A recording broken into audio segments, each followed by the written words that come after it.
Psalm 14:1 says, "The fool has said in his heart, there is no God."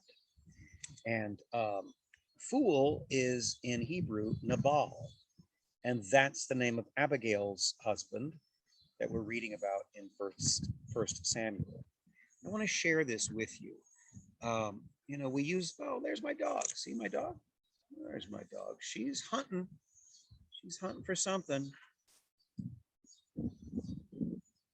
Hope that's my dog. I hope that's not a small red bear. Whoops, not where I want to go. I want to go here. Okay, so Nabal means fool. This is written by Dietrich Bonhoeffer, who was killed by the Nazis. He was a Protestant theologian who stood up to the Nazis and was killed by them on stupidity or foolishness. Stupidity is a more dangerous enemy of the good than malice. One may protest against evil, it can be exposed, and if need be, prevented by use of force.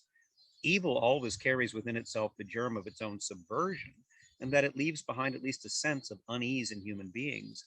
Against stupidity, however, we are defenseless. Neither protests nor the use of force accomplish anything here. Reasons fall on deaf ears. I want you to think about whether or not you've encountered Nabal, the fool, the stupid person or persons in your life.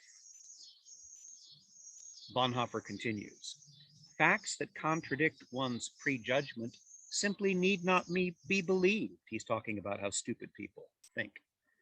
In such moments, the stupid person even becomes critical when you try to point out facts that stand against them. And when facts are irrefutable, they are just pushed aside as inconsequential, as incidental. I won't hear it.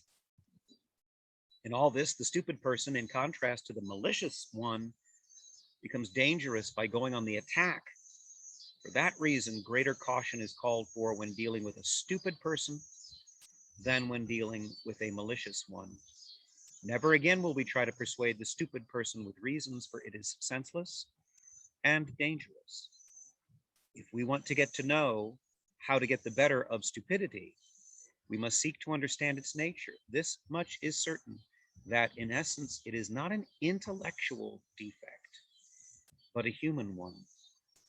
There are human beings who are of remarkably agile intellect, yet stupid, and others who are intellectually quite dull, yet anything but stupid.